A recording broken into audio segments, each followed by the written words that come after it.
want money, they turn to members. But members want money, they are told to turn to God. Wise up, brethren, God is not after your money, but your salvation. For these pastors have fleeced more people of their hard-earned money and made more people poor and depressed than they have actually saved people. Beware of false prophets who come to you in sheep clothing, but inwardly are ravaging wolves. That's what the Bible says. What God cannot do does not exist. And a lie. There are billions of things God cannot do. God gave you a brain, he cannot do the thinking for you. For most of them, religion is nothing more than a substitute for malfunctioning brain. So that's why they remove your ability to do critical thinking and create fear around you, then say miracle to you. It is the nature of all false prophets to create a conscience where there is none and to cause conscience to disappear where it does exist. As our pastors are the one now destroying Christianity.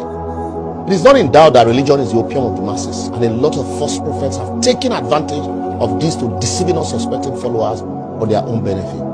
In Nigeria today, ditto Africa, magicians have taken over the house of God and they parade themselves as prophet of God, while in actual sense, these people are all prophets of Baal. To them, Christianity starts and ends with giving, as they steal in the name of the Lord. The bigger your problem, the bigger you are told to donate. Challenge God and see if he will not offload his blessings upon you, they say. Yet, you never even feel challenge common government when they steal your money every day, but they tell you to challenge God. You believe them, you believe you can believe anything. Wise up on a scam.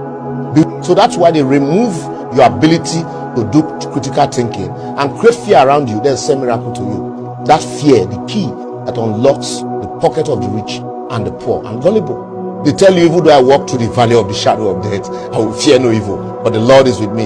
Yet they drive around with bulletproof cars and number of mobile police enough to form a battalion, as they frighten you not to give to the poor woman in the village who they claim is a witch, that will take your gift to coven and tie your destiny.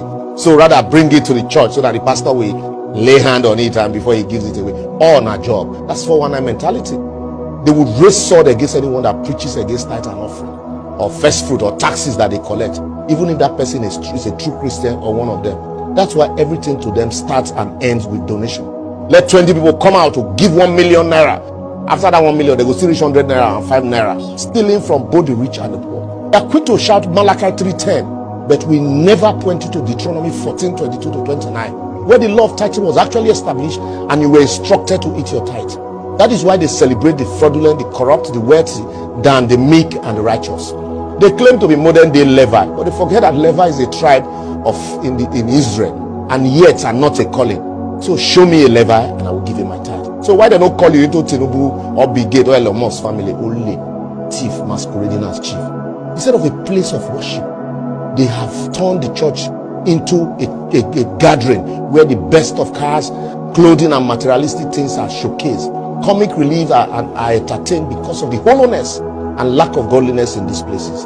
My God is not a poor God. No wonder more people are now questioning the existence of God, as they say, if his so-called messengers can be this carnal without repercussion, what then is the need? Some of the pastors claim to even drink tea with God and stop natural weather in foreign countries for more. Yet they no fit even stop the scorching sun that is burning people here even when light no day. Some claim to raise more people from the dead, yet bad roads and non-availability of infrastructure is killing their church members daily, and they never feel even raise them. The church members, they forbid to raise from the dead. Others claim to hold the key to the kingdom, but what their followers do not know is that the key to the vault, when they won't give madam and girlfriends, now they hold, not the key to the kingdom. Some even say they stop a bullet with their hand and drove cars from Lagos to Abuja without fuel. They collect money from you to build schools, yet you can't afford to send your children there because of exorbitant fee. They promise you, they ask you to invest in the heaven, but are quickly collecting their return on investment here on earth. They tell you all sorts of lies in the name of God. And rather than lead people to God, they are actually chasing people away from God, while the few credible ones in church are silent because of mob criticism. Even motivational speakers today call themselves pastors too, as more people are calling God instead of God calling them. And why they criticize politicians in the afternoon, they go to collect tithe and offering from these same politicians in the night. And why you continue to carry your own cross?